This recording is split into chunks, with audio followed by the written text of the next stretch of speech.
and ain't no wannabes here. With some not so nice advice for your writing career. To be clear, no punches will be pulled, but the punch may be spiked. How they like before they get on the mic. To my left, we got the mighty Mer Lafferty. And if I piss her off, believe me, she'll come after me. And her co-host, Matt Evan Wallace, on the right. Yes, she may be half as hype as she can take him in a fight. So settle in, folks, buckle in and boot up. Time to meddle in a way to make you writer shut up. It's hard work, but the perk is that it's fun and exciting.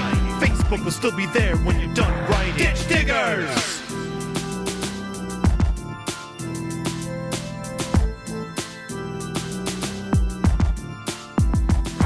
Ditch Diggers! Coming to you live from the alternate history wing of Morgan Freeman's private art museum, it is the Ditch Diggers with Mer Lafferty, Matt Wallace, and special guest Justina Ireland. How are you guys? Great. Awesome. Very excited to have Justina on the podcast. Oh, I am yeah. a big fan. Yeah, huge fan. So glad to have you. Yay! It's always awkward when someone says, I'm a huge fan. I'm like, what are you a huge fan of? Because I have many sides. I contain multitudes. So, I mean, mostly I assume you know me from my Twitter thrashings, because that seems to be where most people know me from. So, I am definitely a big fan of Twitter thrashings. I am just completely removed from that. I am terribly excited about Dread Nation just because it sounds like a fucking amazing book. It, you know, as the person who wrote it, I'd like to think that's true. Yes, that's kind of where I'm hoping for. It's fucking amazing. That is, no one's put that on Goodreads yet. Mostly, it's been like somewhere in between there. But that is the end goal. I have to admit, the first emotion I felt when I read about Dread Nation was despair, because I think I heard about it in November, and I'm like, oh my god, this sounds April? What? I was so bummed that it was going to take so long to come out, but you guys have been promoting this for a while. Yeah, so like, it's kind of funny because I think young adult has a much longer promotion tail than like any other part of publishing. So like what happens is like the book cover comes out and there's like you do like this cover reveal, and that I think was in July or so, and people like start to hear about it, and then like a lot of the like readers, like the book bloggers and the reviewers in the YA community have this like there's this whole kind of cult of first. I mean, I mean, you guys are probably about my same age, but do you remember that was a big thing on the internet first in the comment section? Oh yeah. Like, yeah. And so like we still have like this kind of this culture where like people want to be called first. They want to be first to read about a book. They want to be first to talk about a book. So what happens is we end up getting this promotion that kind of stretches almost a year before a book comes out in YA, and it's pretty fucking exhausting. But like it's also kind of one of those things where people are like, it takes so long for the book to come. Where on the adult side, it seems like the cover reveals and the covers come out like about a good like 4 to 6 months before the book comes out, so it's not long to wait. So yeah, so like it's always strange when I talk to especially folks on the science fiction and fantasy realm who don't necessarily read a lot of YA or not used to that. And it's like, I mean, like you can look on Entertainment Weekly will do cover reveals with an excerpt of the book, and it's like the book comes out in 2020, and you're like, oh my god, I don't remember about this book. But yeah, it's just like this weird culture. I don't know if it does us any favors. That's kind of where we are. We're way more crowded in the YA market anyway than most other markets too. So does Entertainment Weekly ever talk about a book before it's available for pre-order? Because that sounds like a bad idea. They do. I've seen a couple times where they've done that, and it does seem like a bad idea, and it usually is, because even when you do like the cover reveal, especially if you're looking at like your indie markets, they don't necessarily have a pre-order link up yet. And then there's this whole weird thing that happens. And it was when I was with Simon & Schuster, they talked about it, and they talked about it again at Harper, where the information feeds automatically to your retailers. So like Amazon and all those places get the information when the book cover is like uploaded to the site. So then what happens is like the you could have an accidental like, you know, reveal of your cover, but not the quote official cover reveal. I know quite a few people have done that. So that's what ends up happening is that usually before that information's ever fed over to the site, they end up doing the cover reveal. So it's kind of silly. I mean, it's all silly, right? Because really, the people who are like tracking a book a year out are not the same people who are going to see it in the store and pick it up and buy it necessarily. It's kind of like an inside baseball thing. But I mean, like I can tell you when I tell people, they're like, isn't your book already out? I'm like, no, it's like another couple weeks. They're like, wow. I feel like I've heard about it for a really long time. I'm like, you don't say. I also feel like I've heard about this book for a very long time. So I would also like this book to be out and be done with it. So. Well, we're finally getting there, though. I think have we said when the book is coming out yet on this episode? Just April. What is the date?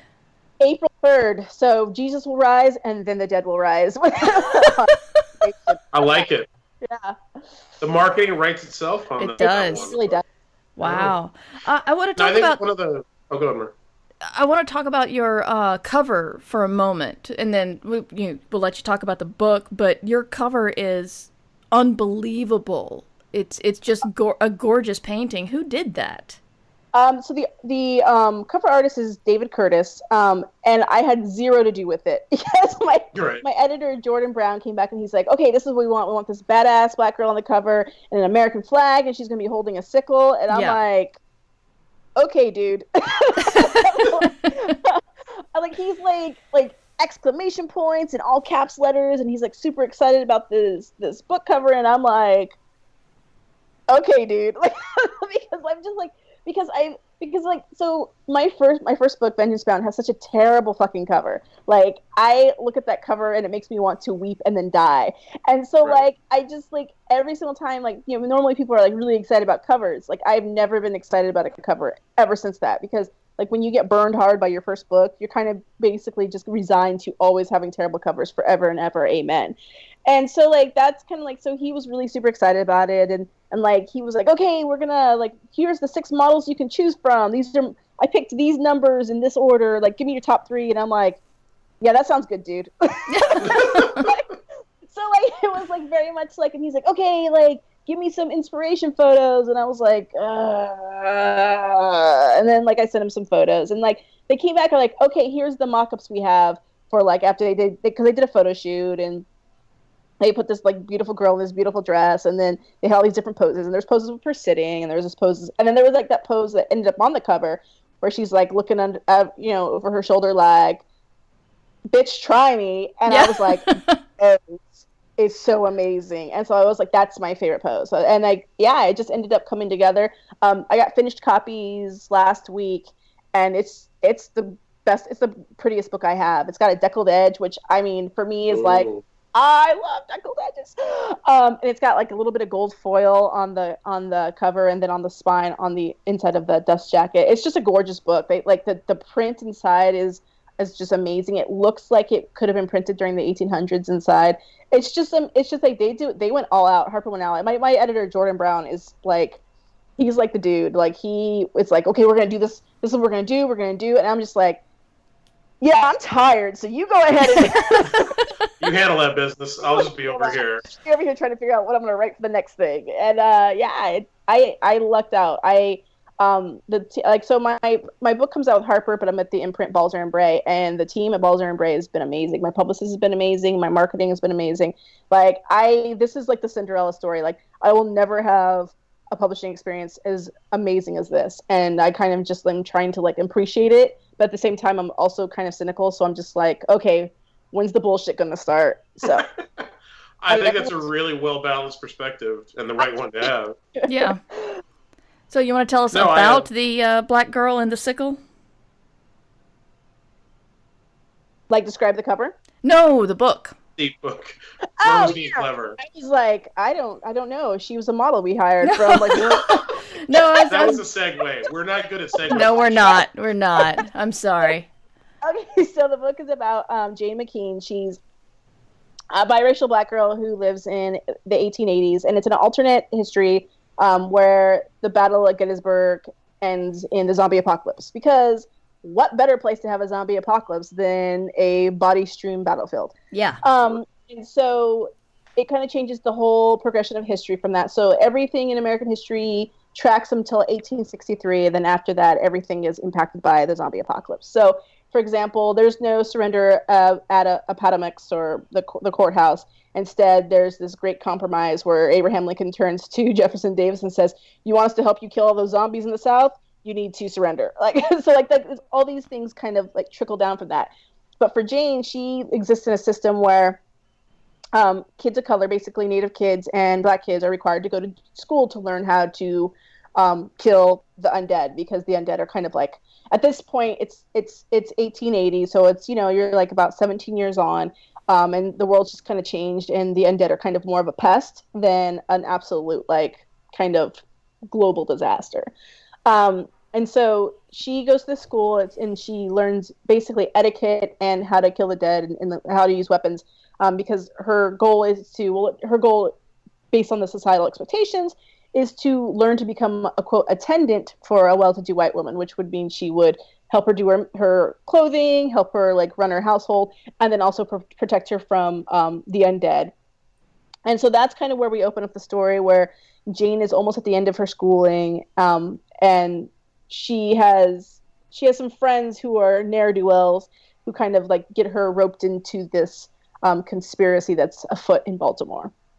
Those damn ne'er-do-well friends. They're always always kickstarting plots, always moving things forward. Bless them for that, though. Right. Between the ne'er-do-wells and the zombies, like, I didn't really have to worry about, like, what's going to happen next? I don't know. Here's a ne'er-do-well. Yeah. So, no, that's a good engine. That's a really good engine you built. That's that story. And when I first read the synopsis, I was really hoping that it would be, not that I don't want to see plenty of zombie ass-kicking action, because no one's bigger, but I was hoping it would be less about fighting the zombie apocalypse and more about how that's changed history and examining the world that's resulted from it. So yeah, it most definitely is. I think some readers have been disappointed by that. They're like, I wanted more zombie killing action, but I'm like, brah, like, you have like all of the zombie canon if you want to go see some survivor tales. Like, this is literally about like, what does an institution look like in the aftermath of a great disaster? And that's kind of where I'm more interested in as well. It's like, especially with the zombie myth and like its origins and like Haitian folklore, and but mostly when Americans went and occupied Haiti and like had to deal with this country that was very black and like very like foreign to them, like, and they brought back these stories.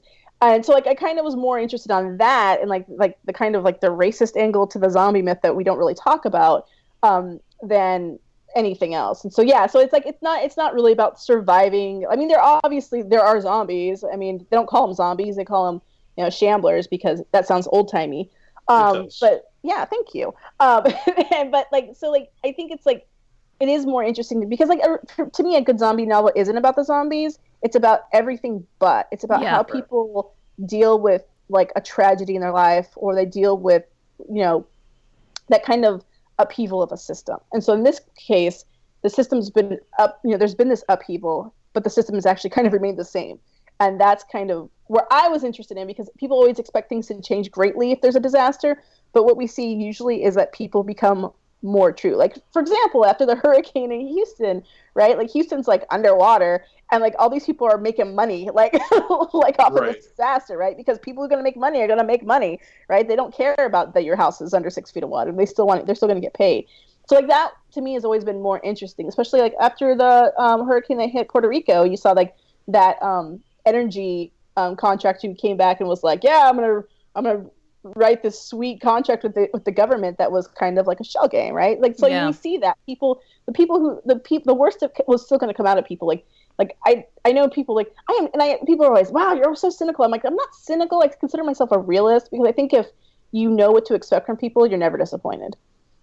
No, absolutely. I mean, I think the disaster thing more than anything just reveals truth about people, and you're going to get a massive amount of exploiters, because that's human nature, and you'll also get you'll see the good side in other people, but you can't ignore the vast amounts of corruption that come in the wake of something like that, especially from the quarters of power, which is most dominant. Right. So yeah, absolutely. And to the whole zombie killing fanaticism thing, I don't think people who even people who act disappointed, I don't think they realize how much they would actually be bored by a story that was wall-to-wall zombie killing. I don't think they really realize what makes even the zombie genre stories that they like work. And I would put that to 90% of people out there to say that. I really think if they got that wall-to-wall, it's nothing but killing zombies, halfway through you'd be bored out of your mind, because you can only go so far with that, That's just my opinion. Yeah, no, most definitely. And I think, I think it's just, like, if anybody's ever watched a slasher movie, right, where it's just like the killings just keep happening, and you're just like, okay, I get it. Like, when's some story going to develop? Like, I think it's exactly the same lines. And that's 90 minutes. You take a 200 or 300 page novel, like it would be excruciating if it was just page after page of zombie killing. So no, that's really cool. I'm actually more excited to read the book here and you speak about it, Justine. Yay, that's good. That is good. Mur, I had something that I wanted to put forth, unless you wanted to continue on the line you were on. No, go for it. I'm really just interested because, Justina, you mentioned early on how, as I said, I was a big fan. You were like, you have these many facets and you do all these different things and people know you from different quarters. I was really just interested in kind of getting your backstory and how you arrived in publishing to where you are now and kind of what you've gone through to get here and the different facets you talked about, how those incorporated into that to make it where you are now with this book. So I arrived in publishing like most people do. I wrote a terrible book, and then I wrote a better book, and then I queried an agent, and the agent was like, "This book isn't awful. Let's try to, pitch it to the publishers." And so I just somebody was just asking me about my timeline. So I started writing. I had my daughter in 2007, and I started writing when I was pregnant because, like, for me, like a lot of people, like for a lot of people, pregnancy is like, oh, I love being pregnant. And I'm going to be a mother. And this is okay, cool. No, I was like, this is the worst thing that's ever happened to me, and I feel like the universe is punishing me for something I did terrible. And then I was like, also, oh my God, I'm going to be like these women who have nothing else going on but their kids. Because I worked with some women like that who are like that, where like their entire, like, from the time they got up in the morning till they went to bed, everything was their kids. And I'm like, I appreciate that, like, people have that focus on their children, but I wanted something else. I wanted something that would maintain my own identity, which is probably makes me kind of selfish, but also I think makes my daughter have an expectation when she gets older that she can have her own life in addition to having kids. So I started writing because I think everybody wants to write a book. Like, I was always a voracious reader, but I didn't write because I never stuck with anything. But when you're pregnant, what you find is that, like, you can't sleep and like your body's doing all these weird things, and then you're like, you might as well try something else that's uncomfortable. And so writing was my thing. I guess some people can yoga. But you put one piece of discomfort and dealt with it by putting another thing of discomfort on top of it. It's like a discomfort sandwich. Yeah. It's like some terrible things between two slices of discomfort. So I started writing a book, and the first book I wrote, I was a huge Chuck Palahniuk fan. I still am.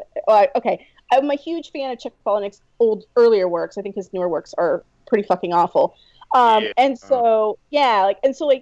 a huge fan of his early work. So I was trying to write this very, like, white male navel gazy book about, like, some dude who worked in an office and, like, fell in love with a lady archaeologist. It was awful. It was probably the worst thing that's ever been put to paper or binary code, whatever word it happens to use. So I got probably I'd say like a good 20, maybe like 25,000 words of this. It's so bad. It was like 25,000 words of it. And then I gave birth, and that kind of like stopped everything because, you have a new person to care for, and they're so tiny and like fragile, and like everything feels like at the end of the world. Right. Mm-hmm. And so then, I was also doing my master's in history at the same time. So after my daughter was born, I did another semester of my master's in history, and I was trying to figure out what I was going to write for my thesis to finish my degree. And then I just kind of decided that, I didn't want to do that anymore either. I'm just going to write books. And so I was writing books. I started writing erotica because for some reason that seemed like a good place to go from after the white male navel gazy stuff. I was like, well, maybe I'll write erotica because I like reading romance. And like erotica was like, everyone likes sex, except for, the people who don't. And so I was like, that's that clues where, and then I actually sold some erotica stuff. And then my husband was watching 60 Minutes, and Stephanie Meyer, of all people, was on 60 Minutes. He's like, Justina, this lady wrote a vampire book, and now she's a millionaire. He's like, maybe you should, because when you're writing and you're just kind of doing your thing. He's like, well, maybe you should write this YA book thing. Well, maybe you should look into this YA thing. And I was like, whatever. Stop talking at me, because husbands like to give you advice that's always terrible. And so I ended up reading The Hunger Games. Because I was went to the library and I was looking at the YA section because I was like, well, I'll just get a couple YA books so he'll stop bitching at me about this YA thing. And I read The Hunger Games and I was like, this is the best book I have ever read. And I was so enamored of the book because the book, the thing about the Hunger Games is the way it works is it is literally screenplay format, right? It is literally a screenplay adapted into a YA novel. It moves. The beats are very predictable. Like the reversal is there, like everything. And so I kind of learned how to write by reading the Hunger Games, and I still reference it a lot when I talk about writing because I think it's like the most transparent. Like none of the scaffolding is really removed in that book. Like you can see it all. And so I started writing YA, and my first one was again terrible. But then as I read more YA, I got to like kind of understood more like what the category was doing in different ways. And then I wrote another book, and I got my agent. So, but that book didn't sell. And one of the things I kept getting was these rejections that said I couldn't connect with the main character. And so like, I mean, like you're new and you're writing and you're like, you know, I've had terrible books before, and like the rejections I got on the first book that was terrible, when I queried it, was like the plot didn't develop quickly enough, the pacing was slow, like these things that you can work on. But I'd never gotten this, I can't connect to the main character. So I asked my agent at the time, I'm like, what does that mean? And she's like, I don't know. She's like, but it could mean a lot of things. And that's kind of where we left it. But then at the same time, I was on, if you've ever been in the bowels of the Absolute Right message boards, Yeah. which is kind of like what I consider Reddit for writers. Like, it's just kind of like the worst place ever. It's a good place to like kind of like start out when you start thinking about writing, but it's like, there's like people who have been like trying to get published for like 25 years who are bitter and angry. And there's people who like wrote something at Nano and got like a, 18-figure deal and who are like, love everything about publishing. It's like every end of the spectrum. And there was actually a thing talking about like, yeah, if you have a character of color and it says I cannot connect to your main character, it's because you wrote a character of color. Like if you write a black character who's not doing like, and it was like this person who had like it was a very well thought out post. It wasn't angry. It wasn't like preachy. It was just kind of like, hey, yeah, like that I can't connect with the main character. It's like, did you write a black character? Because yeah, it's just they don't want to buy a book with a black main character. And I started thinking about that, and I started thinking about that a lot, and I started getting angry about that. But then I was like, fuck this, I want to get published because everybody wants to be published. And so then I wrote my book that actually sold, Vengeance Bound, and I had written half the draft with a black main character, and then I started thinking about like maybe I should make this a white main character.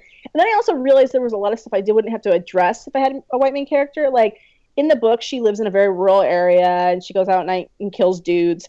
And so like if you're a black girl in a very rural area and you're going out and sneaking around at night and you get stopped by the cops, it's probably going to be the end of your murder spree. However, if you're a pretty white blonde girl and you're doing the same thing, you might get away with it a little longer. And so I ended up writing a book with a white main character, and it sold like super fast. I had spent like a year on submission with my first book. The first book that was agented, at least, not my very first book I ever wrote. And then this book just sold, and I was just like, that's some bullshit. But I'm excited because I'm about to get paid.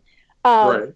And I would have written my next book with a white main character too, except I just kind of felt like it was a 2-book contract. I could write whatever I wanted for the second book because Vengeance Bound was a standalone. And so I was like, fuck it, I'm going to put a black girl in this. And my editor at the time was Nava Wolf, and she didn't care. Like she was like, yeah, like, let's just make a solid book. She had inherited me because my editor had left to join the FBI of all things. Oh, wow. Wow, that is the best editor leaving story I've ever heard. It's like, yeah, my editor left because she got married, and yeah, my editor left because she, like, they had, they moved, and she, like, no, my editor left to go to become an FBI agent. And so, like, I had lost my acquiring editor, and so I wrote this book, and, like, I was proud of that book. Like, it was a book that I had written with a story that I wanted to read. And so, like, that was kind of, like, where it kind of changed my perspective at that time. Also, I went and did a school visit, and I held up the cover of the first book, and some black girl was like, Miss, no disrespect, but why'd you write a white girl? Right. I'm like, I wanted to get paid. And so, like, I kind of felt like shit anyway. So, like, yeah. So I was like, that's never going to happen. And so now, like, that's one of the reasons I'm really proud about Dread Nation is because I can take that book places and hold it up and be like, look, that's us on the cover, right? Like, that's not like this is something like we don't get to see. Like I mean, up until I'd say about 2 years ago, it was rare to see a black girl on a cover of a YA book. Oh, absolutely. Yeah. I don't think people realize how rare, honestly. Right, and like even now, like I've heard stories of friends who have written books and like they've gotten pushback. Like there's a big thing about in the business. There's like one dude at Barnes and Noble who approves covers, right? And if he doesn't like your cover, then you don't get carried in Barnes and Noble. And since that's kind of like the main chain, like big chain brick and mortar that's left in America, like he tends to have a lot of pull. And I've known a couple authors of color who've written books who've gotten their cover changed because the dude at Barnes and Noble didn't like it. Right, and then next thing you know, they get some like generic like person in a shadow, right? Like we like to put all of our POC in shadows. Like a silhouette of a black girl is less offensive than like an actual black girl, and so it's kind of like, like I'm like I love that cover. I think it's a great cover. I'm proud to have that cover. But I mean, it's there are still problems out there, right? And I think like it's still something we still need to talk about. No, of course. So is that the end of the road coming up to where you are now? So then, like, I wrote that book. Oh, yeah. I mean, like, Simon Schuster dropped me because my sales were shit. And then, like, I was like, well, I'm never going to I mean, like, I guess we should probably talk about that because it's something people don't talk about. Like, no, I love that you arrived at a point in your career where that's how you can tell that story. Because when you were living in that moment, I sincerely doubt it was, oh, yeah, my sales are shit and they just dropped me. No big deal. Yeah, right. So it's like the end of the world, right? You're like, I'm never going to write again. I'm never going to get published again. Like, all this dream I had is like in dust on the ground. And like, it was kind of like, it was one of those moments where I was just like, for me, like when shit goes wrong, my attitude is like, fuck it. I'm just going to do what I want, burn it down on the way out. And that's kind of where I went with it, which was how I ended up writing Dread Nation, because I was kind of playing around with the idea of it. And I was like, it's just too much. It's just like it's everything. like this book is everything. Like it's like funny. Like I tried to make it funny, and then it's like there's zombies, and it's like full of history. Like it's like I literally threw everything in the book, and like it could have been like a hot mess. I mean, it could have been like, it's like, for me, it's like making chili, right? Like there's that point when you're making chili where you're like, should I throw in this fourth kind of chili pepper? Yeah. I was like, fuck it, throw it in there. Let's see what happens. It's officially my favorite book writing metaphor ever, by the way. Yeah, I like it. Right. It's like, and so like, that's kind of like where I ended up, where I was just like, fuck it, I don't care. I got dropped. Like, like nobody reads my books again. At least I wrote this for myself. And it, I mean, it ended up like we sold in a preempt to Jordan, because like I'd met Jordan and I was like, I like this dude. Like I want to work with the people I want to work with. And my agent at the time, Amy Box, was like, yeah, let's just give him put it just to him and see if he'll preempt it. And he did. And like that, it worked out in my favor. But man, it could have been like this. People could have been like, this book is a mess, just, and I'd be like, yeah, I don't care. I wanted it. This is what I wanted. I wanted mango in my chili. Like, delicious. Okay, now you've gone too far. Or have we gone far enough? Or have we? No, it's amazing what you can do when you just stop giving a shit. I think there's a lot to be said for that.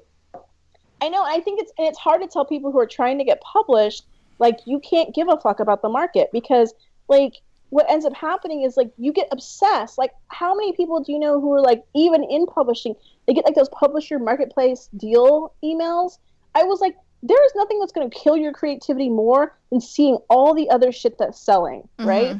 Like, you're, all of a sudden you're like, oh my God, that's the 4th vampire book this week. Maybe I should write a vampire book. It's like, no, keep writing the thing you're writing, because in 2 years when this book comes out, nobody's going to want to read them anymore, right? Like, so like that's like the whole, it's really hard to get writers that keep their eyes on their own paper, because your career is not going to be like anybody else's career. And so you have to understand, like, at some point, like, you have to do the thing that makes you feel good, right? Like, I mean, obviously, you should not be out there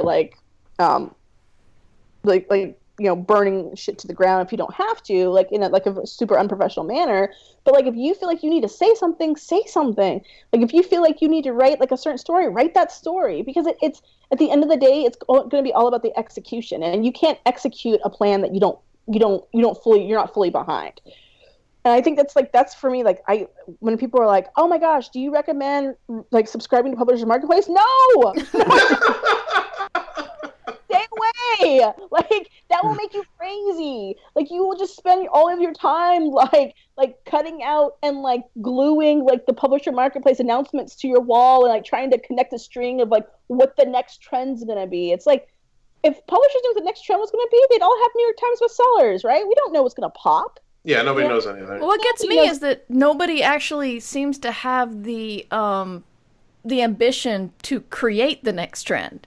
It's like, if you don't follow the trend, then you could be the next trend. Right. And I think it's so weird because like I was just reading a book because my husband again was like, you should read this book, and I listened to him again.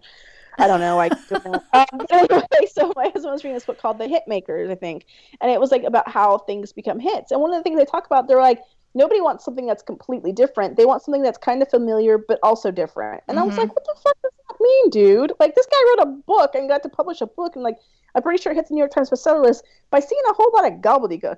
It's like, yeah, we get it. Like, people want something that's familiar, but like, you know, like, we can take the trope and turn it on its head, right? And it's still the familiar thing, but new and different. And I think that's what like people respond to. It's like something that's like similar, but not really. Like, and I think it's like, it's weird. It's like, you can't obviously you can't like put mango in the chili because people will be like, that's too weird. But if you're like, look, I used red kidney beans instead of pinto beans, people are like, ooh, that's amazing. You have to look at like you have to, like, the biggest thing is, instead of reading those stupid deals reports, people should be reading the books that are coming out, reading the books that are getting published, and understanding what exists in their category. Whether you want to write like you know cyborgs in outer space, or you want to write sexy vampire novels, you have to understand like what else is out there and exists in the canon, and then kind of make sure that your stuff is in conversation with it. Whether your conversation is like, that shit sucks, or your conversation was like, that's almost right, but here's a better way to look at it. Like, those books should always happen in a conversational kind of way. And so, like, yeah, but I do think like a lot of times people are like, I'm gonna write this thing that's never existed before, and it's like, brah, that came out like 2 months ago. Like, you're not inventing the wheel here. Like, we're already riding around on bicycles. So no, you need to be aware of books and not the market, if that makes any sense. I think that's really kind of the bullet point there. I think another thing people don't think about when they get all into that is like, like take sexy vampire novel. That's a concept that changes over time. Like out in books and in popular culture, what a sexy vampire novel is will absolutely go through its own evolution. So what you think of as a sexy vampire novel may be the shit from the 90s, and nobody wants to see that anymore. Even though it still falls under that umbrella. Like, you got, like, even those tropes, they take on their own evolution. That's kind of a thing people ignore too. Yeah, most definitely. No, that is a good lesson. And the market thing, that is definitely, I think, one of the lessons we always come back to on this show and try to impart to people is not to be a slave to that. But it's one of the hardest things to drill into, especially new writers, I think, because they become so enamored of chasing that. So that is definitely always worth reiterating, I think.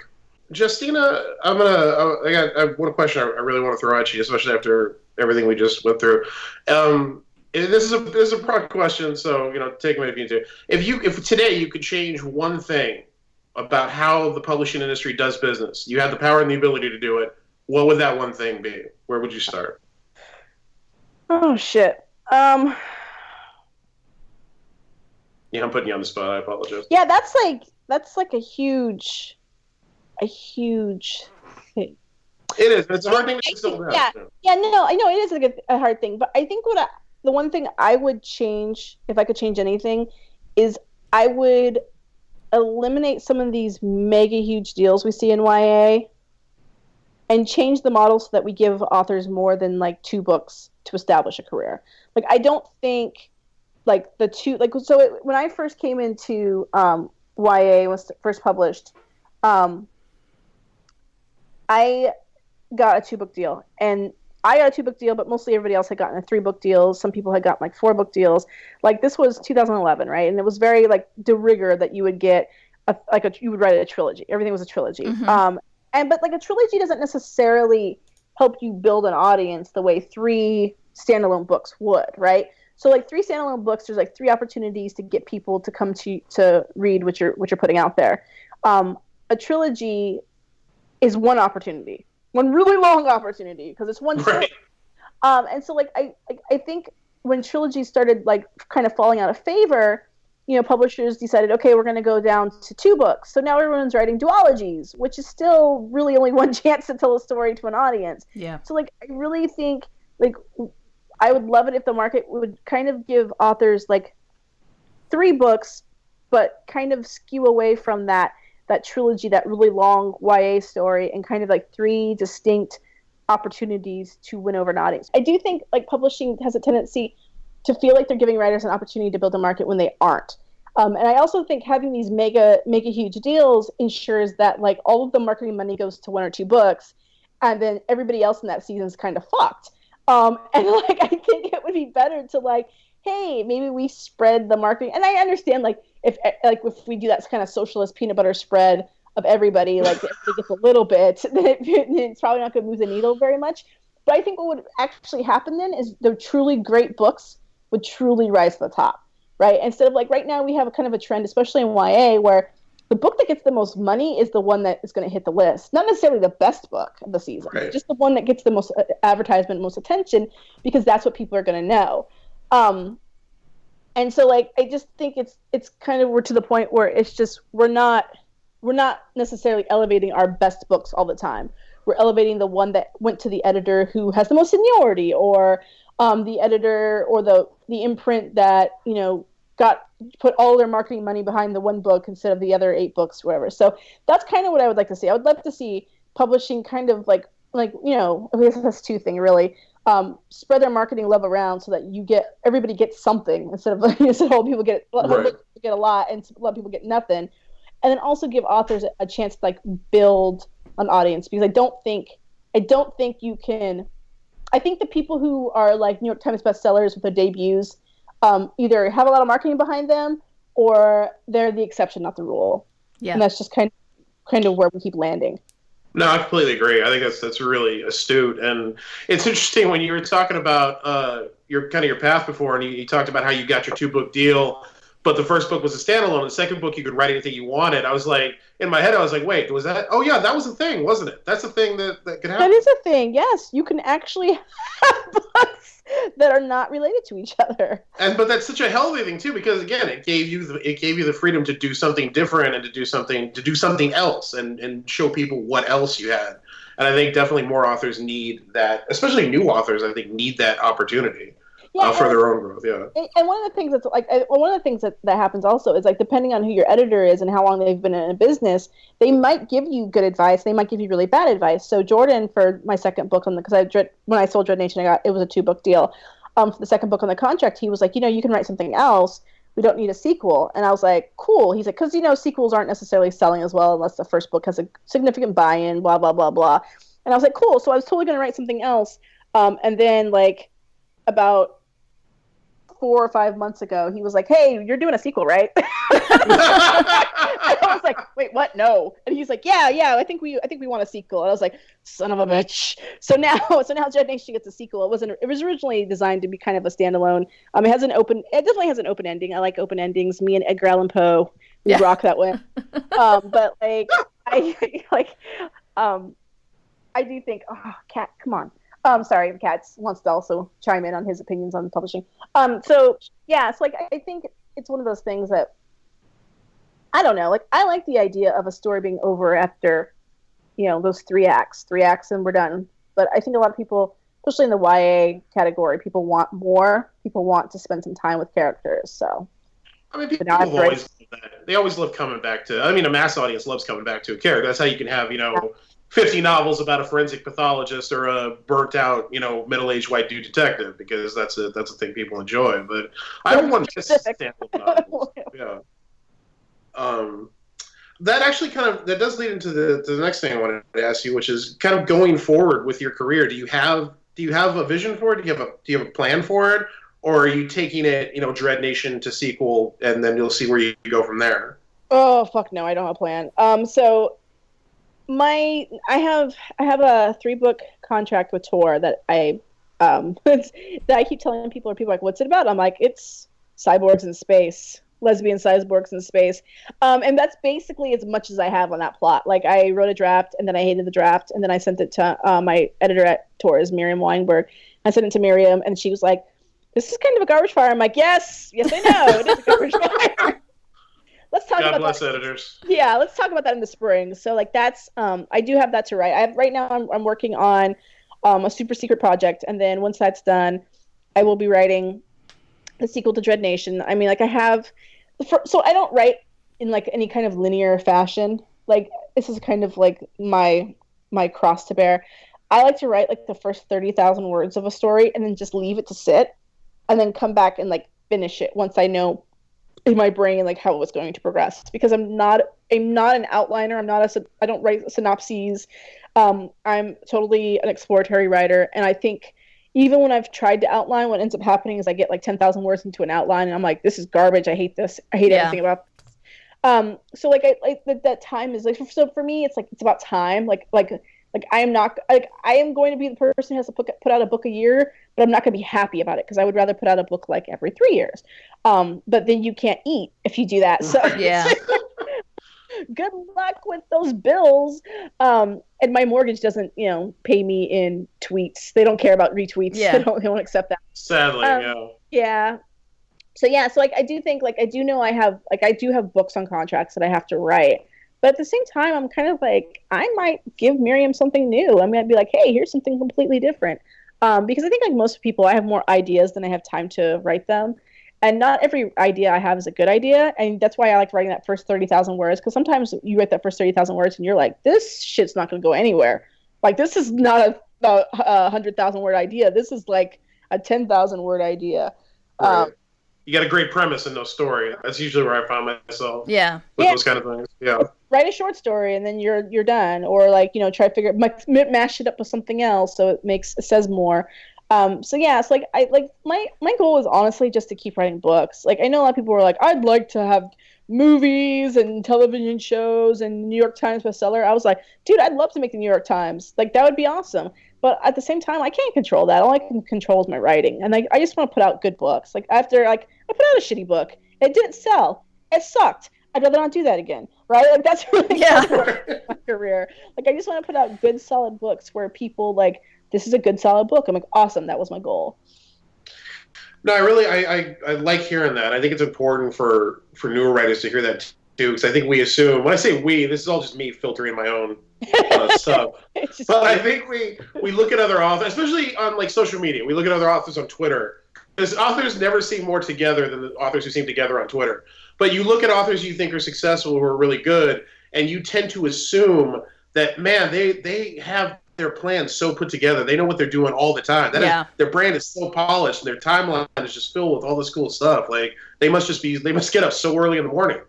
And I just, 99% of the time, I don't think it's that at all. I really don't. But I really do get up early in the morning. I get up at 4:30 to write because I have a day job. Like that's what people don't seem to understand. Like I talk about, and they're like, wait, you have a day job? I'm like, yes. I'm like, boo, like writing does not pay the way you think it does, right? Like I had a decent contract for my first books. I had a decent contract for my next books. I had a decent contract for tour. It's still not enough money to live off of. I mean, like, do you know how much a mortgage costs? Like kids are expensive.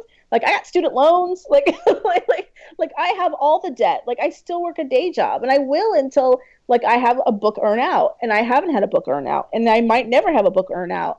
But like that's why I always tell people, I'm like, you just need to, if you can continue to write solid books, good solid books, someone will always be there to buy that book, right? Hopefully, as long as there is a market, there's always going to be an editor who was like, I'm looking for good solid books.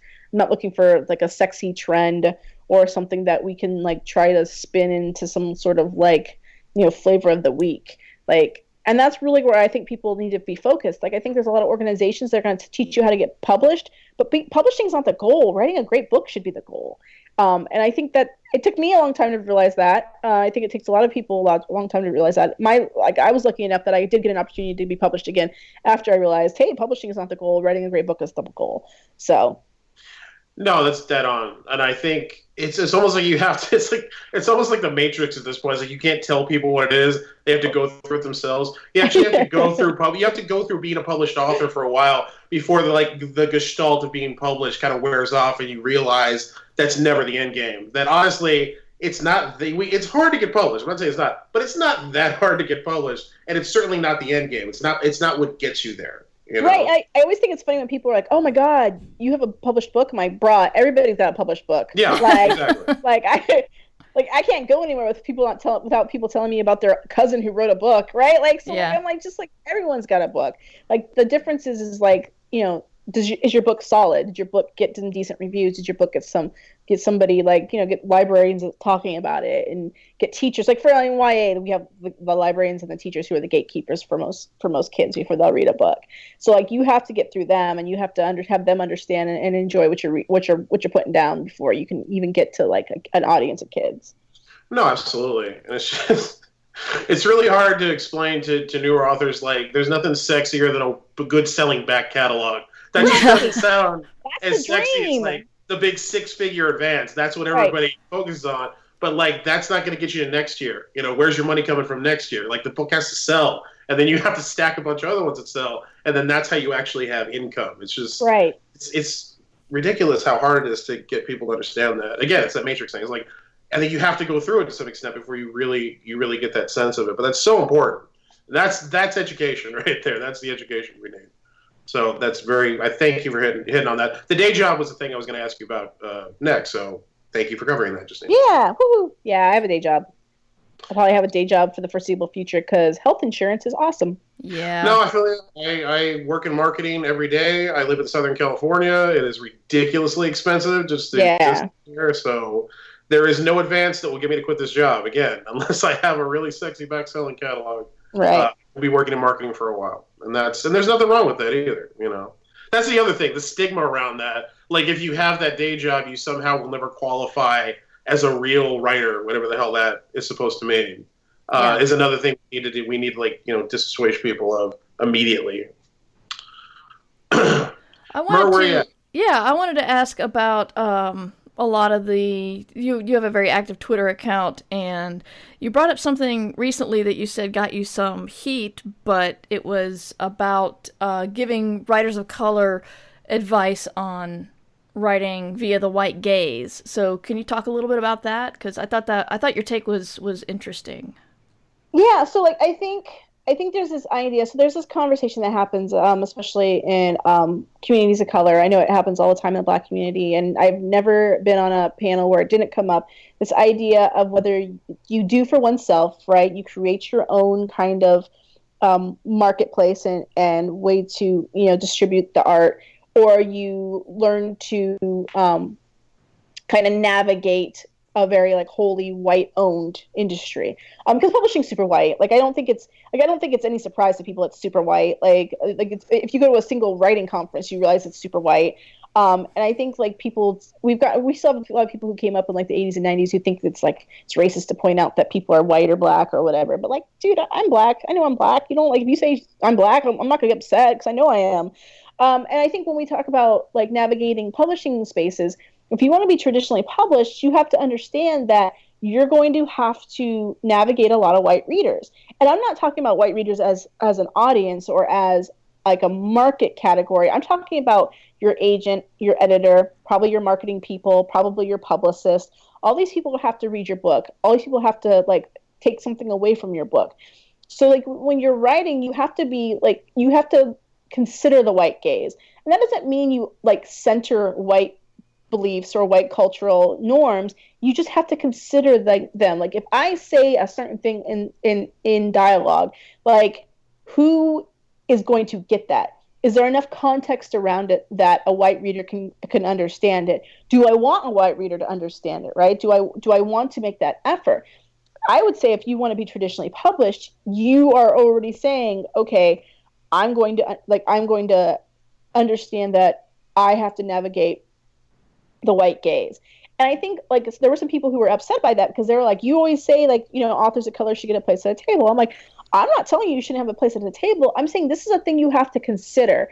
I read a lot of kind of aspiring stuff. I'm always volunteering to read folks' stuff, their first their opening chapter and their query letter. But there are some ideas that are so very deeply black, culturally black, that it's difficult to say how a white editor would take it, because I am, I'm biracial. My mom was white, but I'm still black. I still have that cultural in. And sometimes I'm like, I have no idea what you're saying. Like I have no idea what this thing you're talking about is. And I think that's like one of the things that's like that kind of like nobody wants to change their voice, right? Nobody should have to change or censor themselves. However, like you have to understand like what that looks like. I think the YA author Jason Reynolds is a great example. Like if you read his earlier books, they take place in the inner city, but like they're still accessible, right? They're still accessible to people who are not from the inner city. And there's things that you have to understand that white readers are not going to get within the story. Even within Dread Nation, there are conversations happening in that story that white readers are not going to get. However, they can still pick up the book, read it, and get a full story. And I think that's one of those things like we don't talk about enough, especially as creators of color. It's like, you know, where do we want our story to land? Do we want to welcome white readers in there? Do we not want to welcome white readers into that story? And if we don't want to welcome white readers into that story, it's going to be really difficult to get published, especially with Big Five, because it is like, I think like the last survey they did, it was like 87% white or something like that. So, I mean, like you might be able to land a black editor, but that black editor is still going to be kind of steeped in that very white culture of publishing, and they're still going to have those. I mean, we've seen it because we've seen black editors make some of the kind of, you know, clueless cultural mistakes that we like call out or very much dislike within books. So yeah, so I think it's one of those things. It's like, you know, when I write, I try to consider my audience as broadly as possible, right? Like I'm not going to put some queer-phobic shit in there because, like, I'd like queer people to read my book and, like, not be completely grossed out. I'm not going to put some ableist shit in there because I'd like disabled people to be able to read my book and, like, you know, find a story in there for them and not be grossed out and alienated by it. So, like, it's just one of those things like, we never talk about, like, the impact of the white gaze or white cultural norms on what our writing looks like. And I'm not saying like write to what white people expect. That's completely different. I'm not saying center the white gaze. That's also completely different. I'm just saying consider it and know that it's going to impact your story. And it's just interesting how I would think a lot of that would be implicit when you talk about it, but as soon as you say consider the perspective of so and so, it automatically becomes about you're advocating that we kowtow to these people. You know? Yeah, and I think like people, I think emotions are raw, especially when you talk about who gets published and who doesn't. Yeah. And I think like, you know, we always used to hear that old adage of like, well, I'd publish more diverse books if they were good quality. And it's like, okay, like, you know, quality can sometimes be like code for like, I just really want white main characters because that's who I want to sell my books to. But like I think like you have to like you should be considering more than just your own perspective when you're writing a book. Like you should consider like who is coming to your book. Like you could like we live in a pretty diverse country, like whether it's represented in our media or not. Like I don't think it's strange for me. Like I would hopefully not write something that was like super racist to Asians in my book. Like so why wouldn't I also consider like a white perspective as well, especially when those gatekeepers are the people who are going to like help me get published. And I think that's the difference. Like, I think like if you want to like never, ever, ever welcome a white reader into your book, you can do that. But that's when you start looking at self-publishing instead of traditional publishing, because it's going to be, it's going to be so incredibly hard, right? Like even books that do center, like, you know, like that do center other perspectives. Like, you know, if you're writing from like, say, like a Muslim perspective, there's still an entry point in there for people who are not Muslim. Right, it's just kind of one of those things that most writers do, you know, on their own. But I think when you come from like an oppressed class, your tendency is to push back against that expectation. That like, why do I have to cater to white people? And it's like, I'm not saying cater to white people. I'm saying you need to understand that's who you're going to be working with, right? Like you're going to go to a conference and it's going to be nothing but white people. Like you're going to go to a conference and it's probably going to be like a lot of women, right? Because a lot of women are in publishing. They're not at the highest levels of publishing, but there are a lot of women in publishing. So like these are some things that you just have to understand. Like how is your story going to play to the audience? And I honestly think that's one of the things a lot of writers don't consider when they're writing is how their story is going to land with an audience. I think a lot of times we were like, I wrote the story I wanted to read, which is like, I mean, that's a great kind of like philosophical bend to have. But if you wanted to write the story you wanted to read, why are you trying to get published, right? Like I wrote the story I wanted to read and hopefully other people wanted to read too. And I think that's just more like what we're talking about is just consider who your audience is and consider that they are most definitely going to be white people in your audience because you can't get published without them. No, definitely. I mean, you know, considering, considering your audience and considering how you're conveying stuff to that audience, I think it should just be a basic craft thing. Yeah. Then when you start adding, the racial components and cultural components, that's when people start to get really raw about it. But I think that's just a good craft note. Yeah. I also think, you are going to have to deal, as much as we all want things to change in the publishing industry, and hopefully they will and continue to, you're going to have to deal with the industry as it is to get inside of it and be successful in it. And that's just, I don't think there's anything wrong with acknowledging that and trying to prepare people for it. I think it's a necessity. So. Yeah, and I think that's one of those things. It's like we're like, well, the industry should change, and I'm like, yeah, but how many people do you know can afford to live in New York City, right? Because that's part of being part of the industry. There are very few publishing places that are not New York City and don't require you to live there. How many people do you know can live off of a garbage wage for the first 5 years, right? That's one of the things that's we want publishing to diversify, and most definitely needs to diversify. But that's a 10-year solution. Are you waiting to get published in 10 years, or do you want to be published now? And I also think for me, I'm all about figuring out the systems as they exist and exploiting them. And I think there's a lot of good ways for especially authors of color to write the story they want, understand that there's going to be a white gatekeeper that they have to kind of navigate, and exploit that, whatever kind of cultural blindness they might have to kind of tell the story they want to even subversively.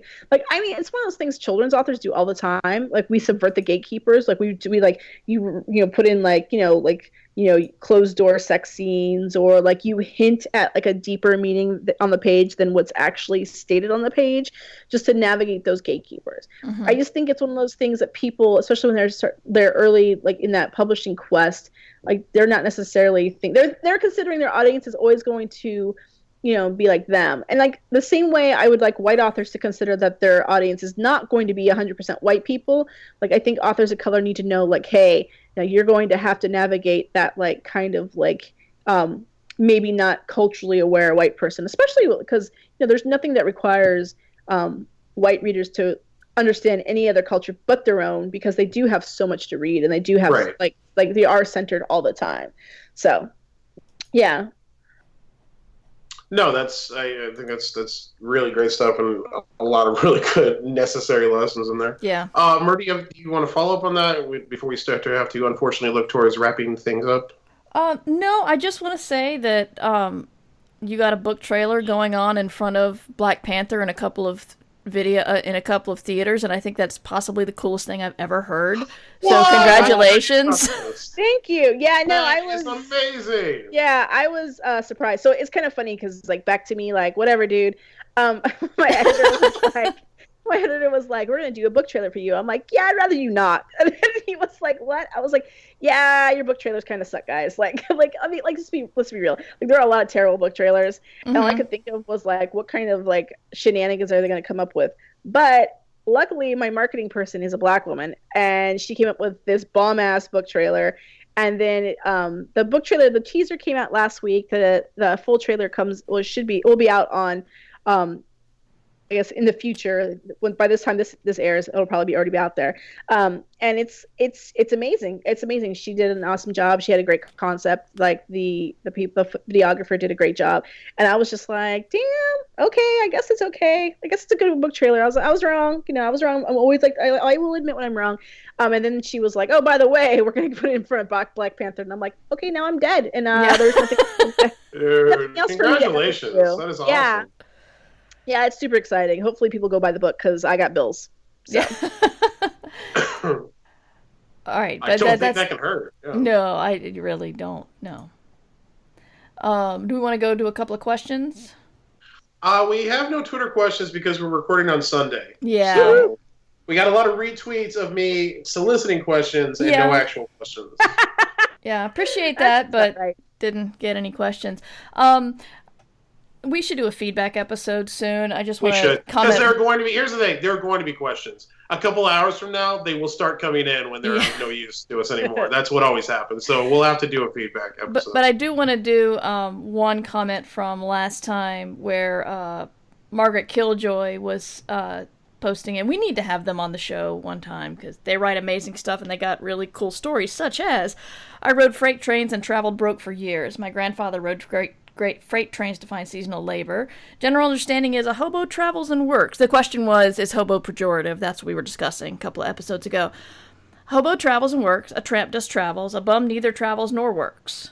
I talked with my friend who works in homeless services about this for a while after listening to your podcast, and we tended to agree that people who don't experience homelessness calling people who do experience homelessness hobos is definitely pejorative. People talking specifically about train riders or something is probably chill. So that's a very thought-out answer. I appreciate the thoughtful response on that. Yeah. Nobody on Twitter really had anything. Everybody was just as confused as we were. So yeah, that's really cool. I appreciate that. Yeah, thanks, Margaret. All right, so let's talk shilling. You want to start us off, Justina? Like shilling my book? Yeah. Oh yeah, all Your the book, things your that you can podcast, shit your about. website, all that This is where you stuff. shit about. Okay, so you can find me on Twitter as @Justina Ireland. I'm not as active right there on there right now because I have a whole lot of shit to do, but usually I'm there thrashing people's expectations of the world. And then I also I'm not editing this year, but I am executive editor on Faya Lit Mag, which is literally a magazine that centers the black gaze in science fiction and fantasy, and we don't consider the white gaze at all in those stories. And we're in our second year, and it's amazing. And Troy has been doing all of the editing this year because I have a book coming out, and I'm kind of underwater and everything and behind. And the stories we put out so far we do once a quarter, the magazine comes out, and they've just been amazing. He's such a great editor. I'm just so proud of the stories that everyone's been selecting. And then I have a book coming out, Dread Nation, and it comes out April 3rd. And that is all the things I have to show. I do want to say that a lot of times when editors, white editors, say that they would publish more black writers, but they don't know of any except for like Justina and N.K. Jemisin, you need to subscribe to Faya. There it is. I mean, it's an amazing magazine, and you guys publish some really awesome voices. So thank you for your work on that. It's a great magazine. Yeah, I've been so. We actually started in the wake of the Fireside Fiction report, and we were just like, this is bullshit. And we've had such amazing response every submission period. It's been hard to select stories because we've had so many great ones, and the stuff that we're getting is just it like back to that whole like pushing the bounds of tropes and what exists in the world. It's like it's some stuff like you've never seen before. It's like we have some of the greatest stories. Some of the best fiction I've read in the last couple of years has been other stuff we've published. So, yeah, like black authors are out there. They're writing some amazing stories. It's just people have to consider them. Yeah, definitely. Matt, you want to go ahead? Oh yeah, sure. So Hugo voting is closed. So that's right. I'll spare our audience my incessant Hugo shilling. What I will say is that on April 10th, Taste of Wrath, the 7th and final book in my Saint Leger series, comes out, and it's kind of a big deal to me and the select people who actually read these things. And I'm very proud of it. It's got a starred review from Publishers Weekly. It's a topic for April from RT Book Reviews, and I'd appreciate if people checked it out. And there's still time to get caught up on the whole series. If you'd like to do that, go back and start with the first book, Envy of Angels. I would appreciate it. They're novellas. They're small. They are. They're short. They're so short easy books. to catch up. Yeah. Nice. It's a lot of books. That is a lot of books, but they're short books, so it's really only like 2 books. we will be giving away a full set of the Saint Leger series on the show, so keep listening. Tor.com Publishing actually made these amazing boxes for now that all the books are out. Oh, that they've been great. sending to. So I'm going to try to get one of those to give away. I can't promise it, but if I can get one of those, we'll give it away on the show. So yeah, Mur, what do you got?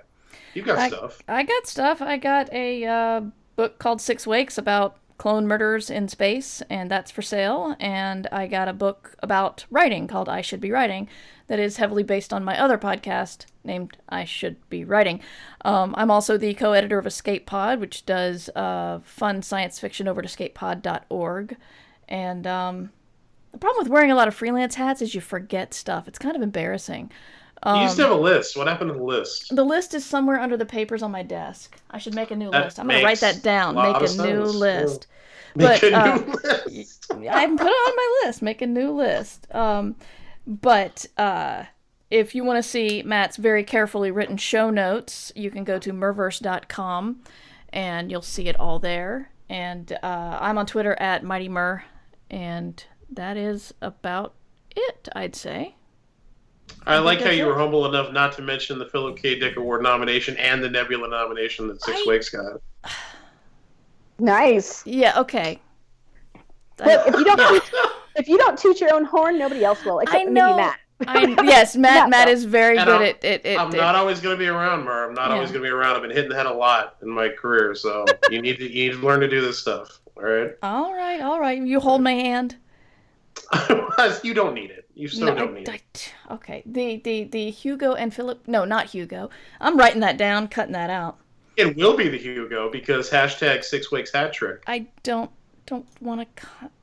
We are wasting time. If you had said it yourself, we'd be done with the show by now. I know. I feel like I'm being punished. All right, the Philip K. Dick and Nebula nominated 6 Weeks is available at bookstores in audio and in ebook form in many places. Unfortunately, audio and ebook not outside the U.S. I'm very sorry. It's not my fault. So flawless. It was flawless, man. Yeah, it was. But thank you so much for taking the time to be on the show, Justine. It was a real pleasure talking to you. Thanks. It was great to be here. It's fun talking about all the things. All the things. All the things. And chili. And chili. You can support us at patreon.com/mightymur. Ditch Diggers! Theme song by Devo Spice. DevoSpice.com.